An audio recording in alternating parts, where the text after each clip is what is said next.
Thank you. So yes, as Holly just said, hello, my name is Lauren. So I'm the project lead for the Pride in Our City project at Hull Museums. And yeah, just as Holly just touched upon, this is a project that kind of aims to increase LGBTQ plus representation, across all that we do at Hull Museums. So across our 5 museums and our art gallery. And it's just something that we've not done previously. I have got a lot to get through today, so I'll be obviously quite brief at a few certain points, but we can ask a few questions at the end if you feel like it, but I'll also be providing contact details at the end. So our Pride in Our City project is now getting close to 3 years old. The main output prior to what I'm going to talk about today was a digital exhibition. So we created this during the first COVID lockdown, working with local communities to explore Pride in Hull and its importance to our city. So we worked with a local sexual health clinic called Yorkshire Mesmac to collect oral histories in the form of videos, and people submitted images and experiences as well that were all included in this digital exhibition. So we were very lucky to work with Yorkshire Mesmac, and we were keen to maintain this relationship and build our partnership. So we'd also worked with Pride in Hull and the Hull and East Riding LGBTQ plus forum. However, we started thinking about what was next for the project, and ultimately this would go on to, I guess, manifest itself into a community-led queer retelling of our collections via an on-site exhibition at the Ferens Art Gallery. At this stage, the Pride in Our City team, I guess you could call it, was just myself and my colleague Elizabeth. We wanted to, though, kind of think about that and ensure we could support the communities that we would be reaching out to throughout. So we began working with Matthew Sedman. So Matthew took on the role of a lead creative artist, and he was going to work with the community groups to lead workshops, to promote conversation and reflection, and look at the collections at Hull Museums to identify those parts of the collections that felt important to individuals to share their stories that they wanted to tell, whilst also encouraging creativity and ultimately producing their own work, whatever that is to them, that would go on display in the exhibition. So the main community groups that Matthew worked with to do this were the Hull Roundheads, so they're an inclusive rugby team, and Cornhouse and the Warrens, so they're local groups who lead youth groups. So in particular, the 2 youth groups that we worked with was Step Out, so they're a group for 11 to 16-year-olds, and Shout Group, which is more towards young adults aged 16 to 25. So while Matthew was working with the community groups, we began looking at the collections to identify relevant objects. It is harder than you would think, and ultimately we focused on social history, archaeology and art, producing long lists, which we then began chipping away at to produce shorter lists, would you believe, and then provide those lists to the community groups to allow them access to our collections. So the idea was that although we were identifying objects for, in a sense of logically in kind of what is possible to get on display, I guess. I mean, for example, we had to not include a painting because it was just too big, and it was devastating. I was very upset about it. But the finer choice, the choice that ultimately what would go on display, was the choice of the community groups, and this was via their interpretation, how they responded to the objects and what they created to mirror this. So the community-led aspect of the exhibition was to be something that we pushed from the onset, so allowing us to say that we were not only creating an exhibition but a queer space within the gallery that we hoped would be used by people to help support a much more diverse representation of Hull and its people, showcasing that Hull Museums is for everyone. We see and we hear and we welcome everyone. Once we had our objects lists and the community groups were working with those, we also did a public call for content. We were mindful that, there's people out there who would want to share and get involved, but who were not part of, established community groups, I guess. and these were available as a digital download and also on our Google Drive. So this also meant that people could get involved and share with us anonymously. We also began to include provocations, which can be seen at the bottom of both of these examples. We would ultimately use these in a trail around the gallery and within the exhibition itself to encourage people to get thinking about the wider themes that our collections could represent. So thinking about sexuality, identity, mental health, etc., things like that. So throughout the development of the exhibition, we worked with Danvo, who's already had a mention and will be coming up tomorrow, who hosted the Pride in Our City podcast for us. So Dan was chatting with a different person each episode who was working on the Pride in Our City project in one way or another. So this included curators, artists, community members and group representatives from across the city, all across Hull, really. The podcast is still available if you would like to have a listen to it. And it does chart the development of the exhibition from start to finish quite nicely. So while work was being done behind the scenes, I guess you could say, we were keen to get out of the museum and shout about what we were doing and get more people involved. So we worked with Creative Hull, who hosted a citywide 3-day event. And we got involved specifically in their pop-up Pride space. So Pride in Hull was a digital event for both 2020 and 2021, and this space was to allow people to come together for the first time in a long time. So the space can be seen just there on the left. The bottom image did not happen during the pandemic. It's an image from outside the Ferens Art Gallery in 2017, so that was the City of Culture year. We used this image in the pop-up Pride space to encourage people to share their experiences with us.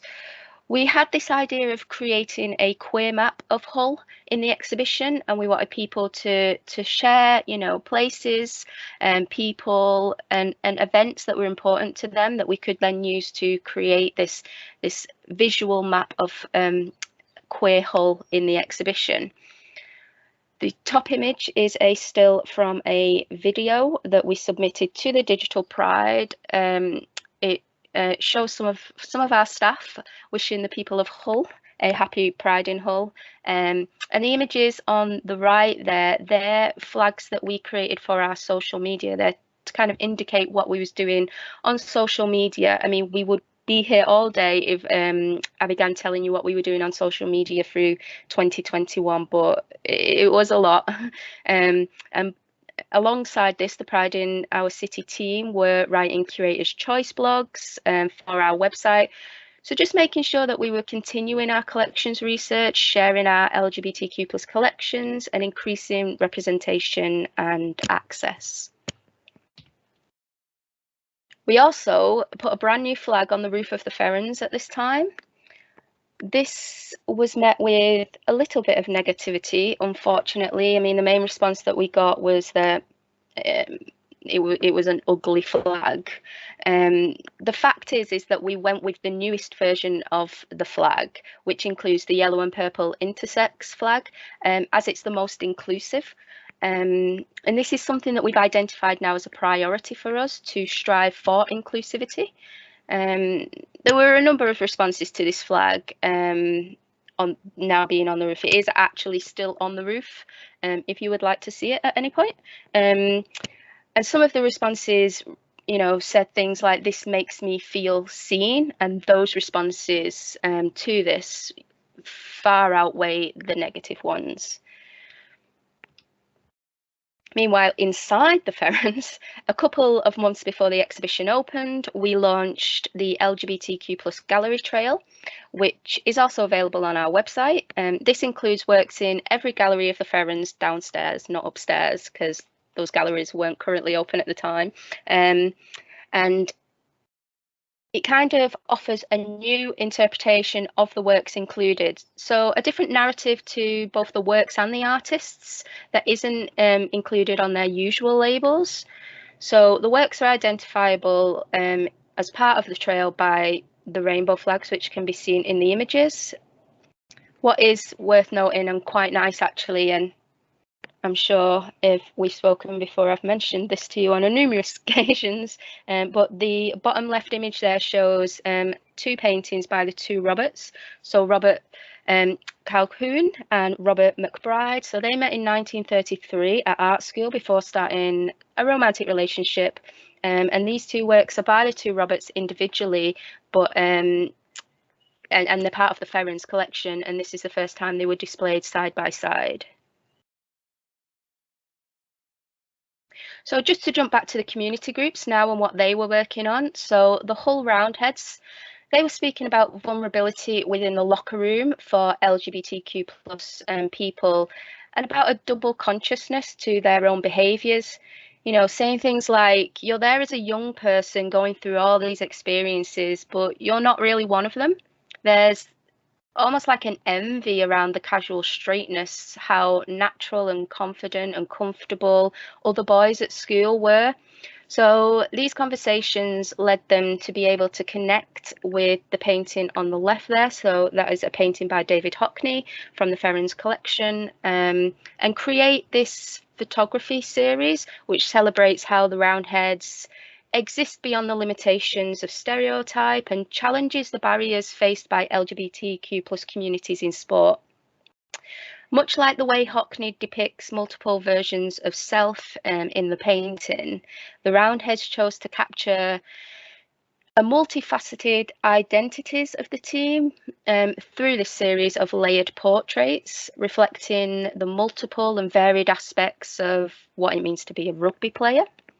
They also recorded a oral history project to accompany this, which looks at vulnerability, particularly in communal spaces, and questions why sport holds negative associations for many LGBTQ plus individuals. So the audio piece offers quite a frank look actually at the spaces which shape us and their influences on us later in life. So this is how the images were displayed in the exhibition in the gallery. And just in that other image there, there's some of the Roundheads with their work at the launch event. The audio was available via a QR code in the gallery due to COVID safety around headphones, but that is still available on our website and as a bonus episode of the podcast. So, Queen Anne, she was said to have shared a romantic friendship with Sarah Churchill, who later became Keeper of the Privy Purse. In 1708, rumours began suggesting Anne was having a same-sex relationship, and pamphlets were circulated to try and disgrace and humiliate the Queen. So inspired by this story of Queen Anne, the Step Out Youth Group created their own zine about the experiences of and issues facing young LGBTQ plus people today. Self-made publications have long been associated with LGBTQ plus communities, and Step Out created this zine to kind of, I guess, tell their own stories in their own way. So where Queen Anne kind of fell victim to the power of publicity, Step Out wanted to use it as, you know, this self-published format of the zine as an act of reclaiming power.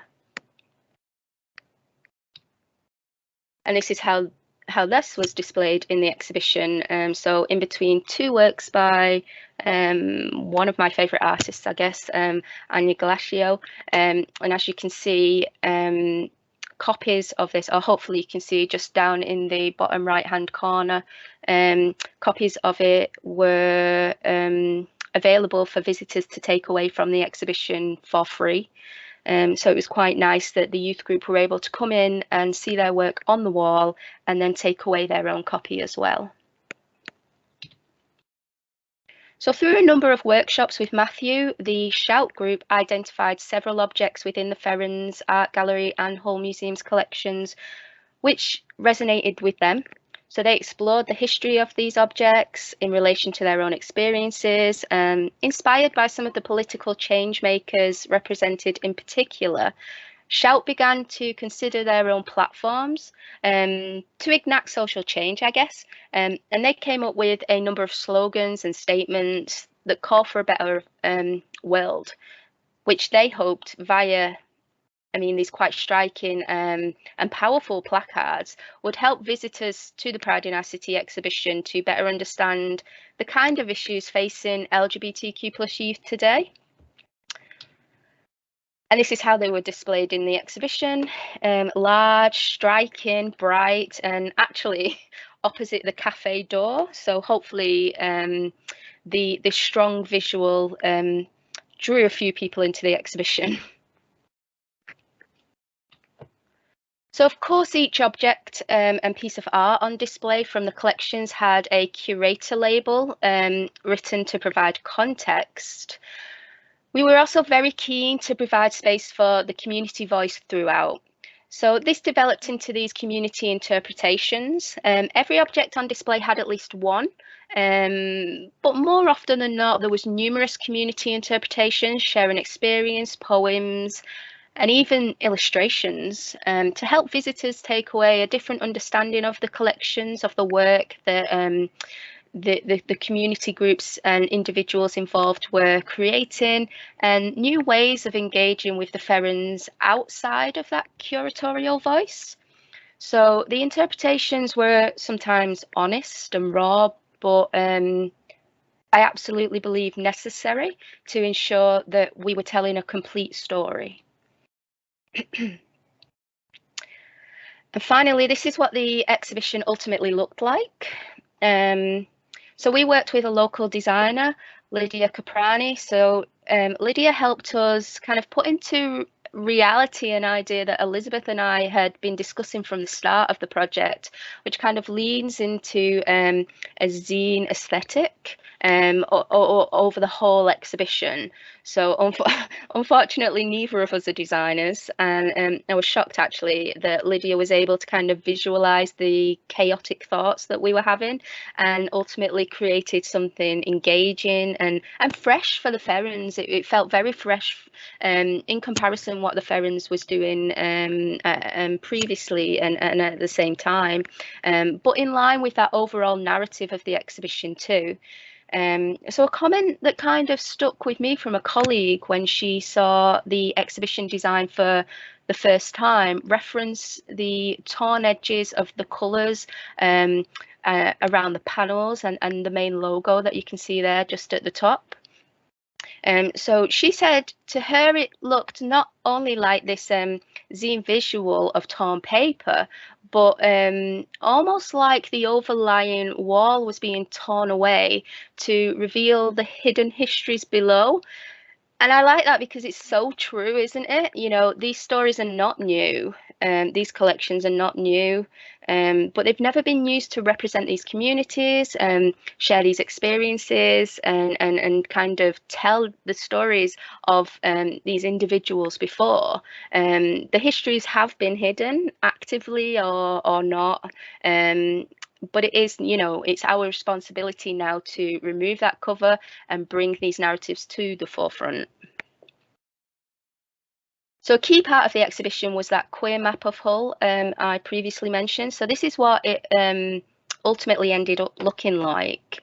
As people were submitting their experiences, we had people talking about their schools and their homes, and of course we couldn't, you know, pinpoint these locations on a traditional map of Hull. So this is kind of what it became. So visually, this piece it was quite strong, and emotionally it was quite difficult to digest.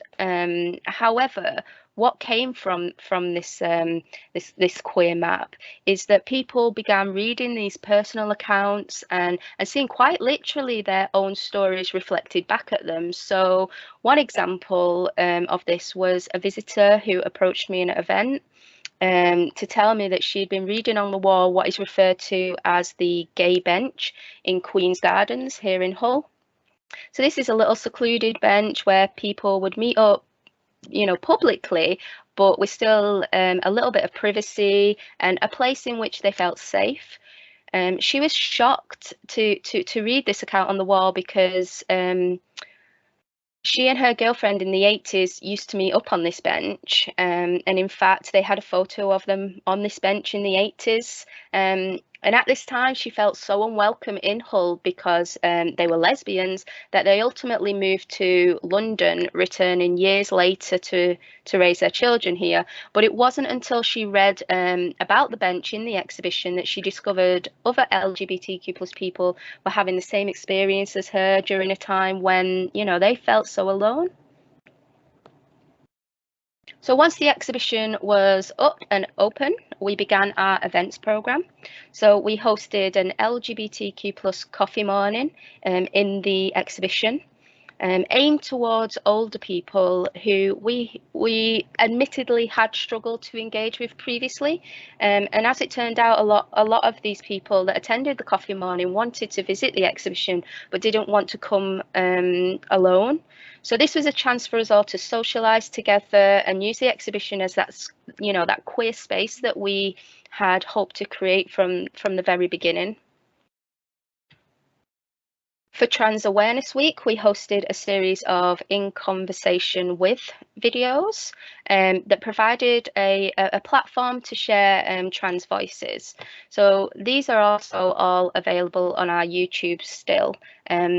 There was 3 episodes, and then finally, to kind of end the series, we had a live in-person late event at the Ferens Art Gallery. So for this event, we invited presenter Charlie Craggs to chat with Sean Fay, so the author of the transgender issue. Yeah, just to note that we hosted all these events, and although you had to book tickets to attend them, all events were free, so that we weren't excluding anyone, and this hopefully helped us increase access. We also created an imagination library video for the book Families, Families, Families, which identifies all families as valid for, well, it's a children's book, so it's aimed at children. We again use the exhibition space to do this, and this is another video that is still available to view on our YouTube channel. We also provided a space for Yorkshire Mesmac to do their annual lifting of a red ribbon to mark World AIDS Day, and promote their services as a sexual health organisation within the Pride in Our City exhibition. So yeah, just to note, Yorkshire Mesmac do amazing work with LGBTQ plus communities, and as a project partner, they have supported Pride in Our City above and beyond. In particular, they're extremely proactive around HIV testing and HIV and AIDS awareness. So please do check them out if you're in the Yorkshire area, if you're looking for advice or for training. We, at the start of the Pride in Our City project, did have internal staff training with Yorkshire Mesmac, and it was one of the first things that we did when we started this journey, and I would recommend it as a first step because it did help us kind of identify, a direction for us, and it was very helpful to kind of get the ball rolling, I guess. So for our final event, we invited the Bordello Collective for a 2-day residency at the Ferens Art Gallery to celebrate and mark the closing of Pride in Our City. So the collective explored and connected and interpreted the body of work in the exhibition and used this to create a multimedia live art happening. So right in the heart of the exhibition, and that was titled "You Are Welcome Here." This happening was responsive and incorporated, spoken words, soundscape, audio visual projections, installation and movement. Just there in the top corner, you can see we had a lot of dancing in the gallery, which is not something you see happening through the Ferens, but it was very, very exciting and very welcome, and very kind of, it really kind of set a tone for the exhibition, which I think was really nice for the people who attended the event. So even though this event was positioned at the final stage of the exhibition, it wasn't intended as a full stop, but almost, like an ellipsis to kind of get people to ask what's next, and you know, people hopefully left the event thinking, you know, where can we go from here? What's next for the Ferens and what is next for Hull museums? So we did receive one or two negative responses to the content that was putting out there. But overall, the response was 99% positive, and as I previously said, these outweigh the rest by unimaginable measurements. But we're very lucky, I think, to be in a position to provide people with experiences which then they can say makes them feel proud. However, although people's natural responses seems to be to say thank you for including us, I think we really need to strive to move away from this. I don't think we should be, you know, being thanked for doing the bare minimum. And the bare minimum is including people, it's respecting people, it is treating our local communities the same across the board. Ensuring honest and complete representation within our museums is our job. Providing a space that people don't feel excluded from is our job. And until people stop feeling like they have to say thank you for us just acknowledging their existence, I just don't think we've got there yet. So what's next? Very quickly, we would like to include more LGBTQ plus narratives at more of our sites across Hull museums, so not just at the Ferens. So this is the goal, to include more narratives, more collections. The long list that I previously mentioned, it is long. So we've got kind of a lot to kind of encourage us and keep us going with our research, and there is so much potential for us to provide so much more engagement and so much more representation and access. So it's a very exciting time for Hull museums as a whole, I think I would like to say. And I think with pride in our city, what is nice is that we're in a position now where, you know, including additional narratives isn't a second thought. It's not something that we do, you know, further along the line. It's just something that we automatically include. So, for example, I'll be delivering a talk next month for Women's History Month on Dr. Mary Murdoch, and I think it'd be really nice to include, you know, a lesser known narrative around her work. So her work, particularly with Dr. Louisa Martindale. I mean, I could be here for hours if I start, so I won't. But so please do come to my talk if you want to find out more. So that's happening next month. And we're also very lucky that we're in a position where we can start identifying the gaps in our collections and dealing with that, I guess, for lack of a better term. I mean, in the last month alone, we've acquired 8 new objects into our collections which tell the queer story of Hull, and that is very exciting that we have these collections now to help us tell more complete stories of our city. We've also got a digital scan of the Pride in Our City exhibition, which will be launching hopefully on the last day of LGBTQ plus History Month, so on Monday. So this is a sneak preview of that, so don't worry if you were unable to attend the exhibition. Look out for this on our social media and on our website in the, well, I guess the next week or so. It's coming up quite soon. So yeah, what's very exciting about this this digital scan is all the labels, all the community interpretations, all the content. So there was a nice video which showed drag shows from the Silhouette Club, which was a gay bar in Hull in the 1980s.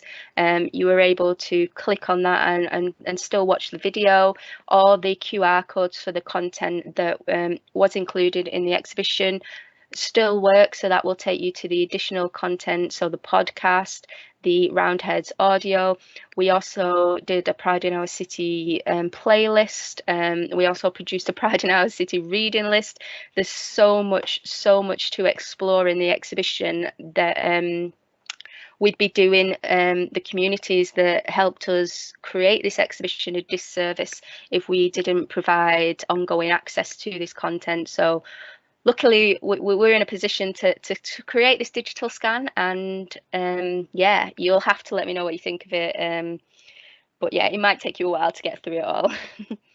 So yeah, that will be sitting on our website. And speaking of our website, all content and much more Pride in Our City project content is available on our project page. So if you head on over to our Humber Museums Partnership website, you'll find the Pride in Our City project, oddly enough, on the project page. But yeah, if there's any questions, please do feel free to drop me an email, and of course, please do follow us on social media to see what we get up to next, I guess.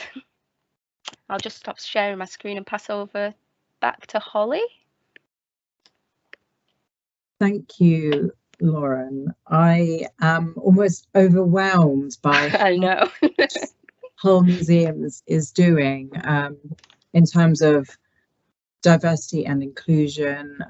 You know, you've got interpretation, you've got research, you've got public programming. I mean, I've actually listed everything, and I'm going to read it out because I just want to emphasize. I mean, it really is the full package. It is so impressive, and it's just so wonderful to hear, because I mean, I was very taken by what you said, where you said the bare minimum is including people, and that if people are still having to say, oh my gosh, thank you so much for, you know, thinking about us, then there's still work to do. And I mean, when you think about it, it's true. It's sort of, it should just, that it should, how it should be. So I'm so impressed. And yes, I'm going to read out, I've got here community groups, I've got collections, getting outside of the museum, so the pop-up Pride event, so, you know, getting into the streets. I've got social media, I've got Curator's Choice blog,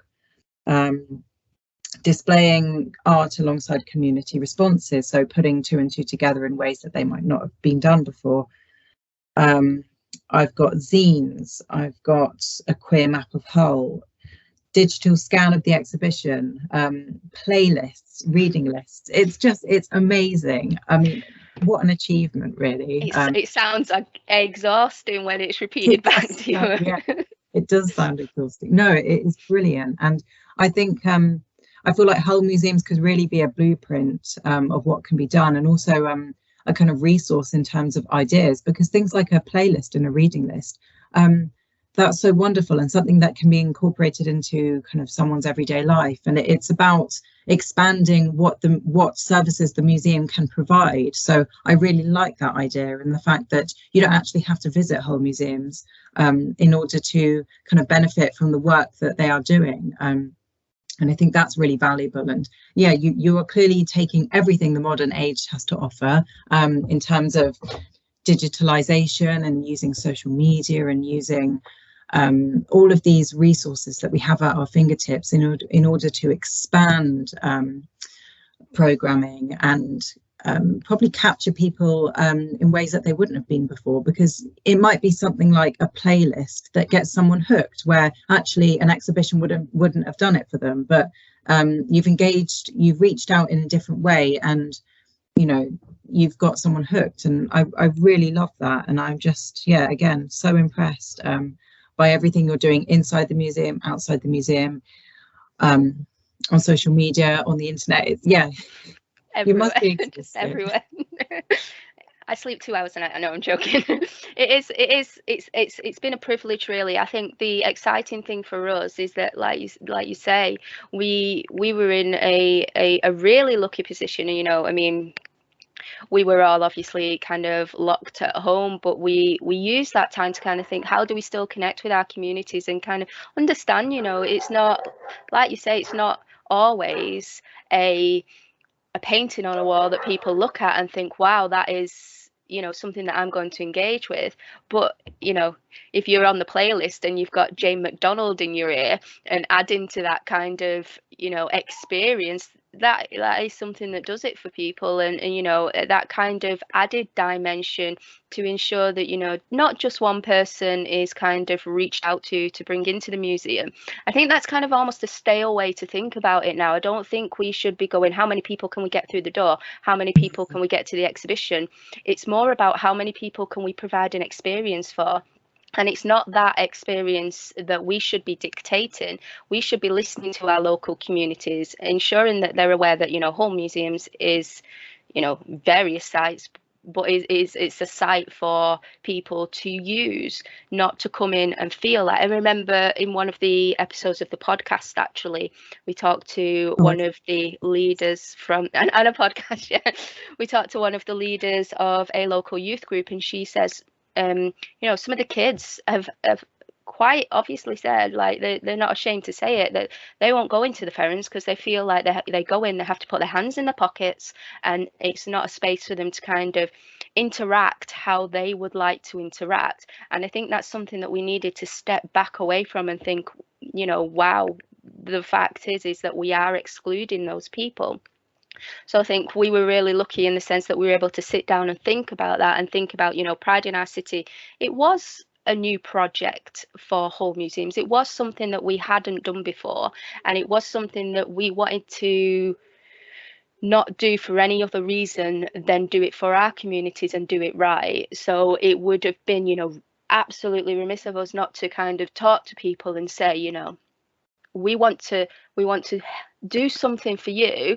Can you help us kind of understand how we can cater our traditional offer to a way that is going to allow you to feel comfortable, and the fact is feel safe to engage with us and come and kind of enjoy what we've got to offer, because I think that's what it's about. It's about making sure that we represent our communities, and however we do that, it must come from our communities, because I keep mentioning this curatorial voice, that we did write labels for the exhibition to offer context, but there's only so many people who want to sit and talk about the age of a theatre pamphlet.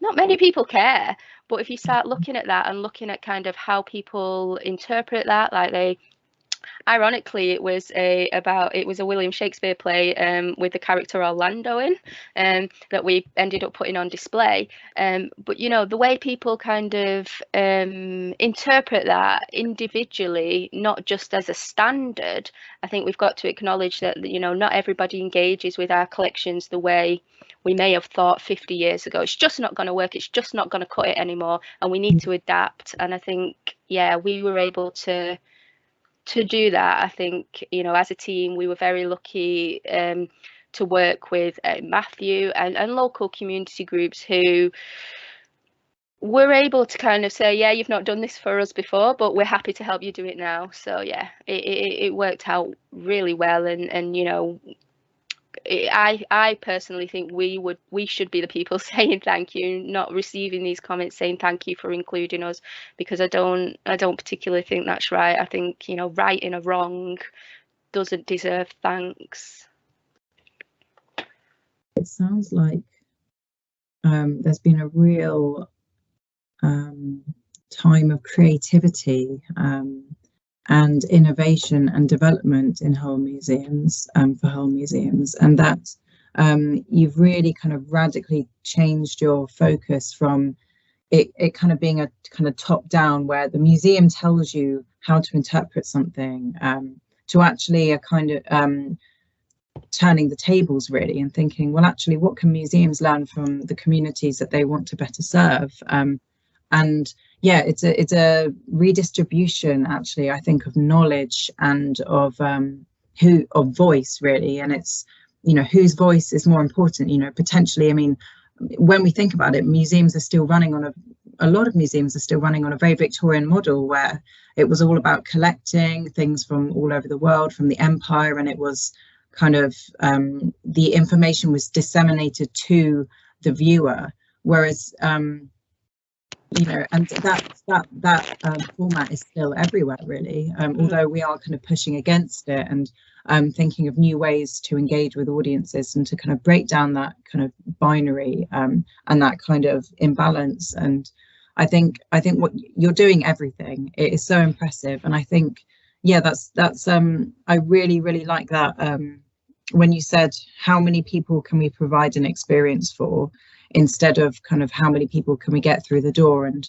I think that's a really realistic way of viewing kind of engagement in the present day, because we do have all of these new resources. And actually, if we focus engagement purely on how many people can we get through the door, you might be missing all of these people that you can reach in other ways. So as I have said again and again, I'm so impressed by everything that Hull Museums is doing, and I think it's a real blueprint and a model for other organisations, because I mean, this is the thing, not all organisations will have funding to produce such a comprehensive programme, but things like a blog or a playlist or a reading list, those are things that can be done easily without kind of funding. And it's yeah, I've just, you've given me so many ideas, and I've just thought, oh god, that's such a good idea.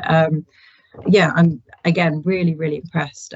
So thank you so much, and thank you to Hull Museums, really, because this, I guess, is, we can add sort of reading list, podcast, zine, blog, but we can also add symposium as well, because this is why we're here. This is also another iteration of the program that Hull Museums is rolling out. So thank you.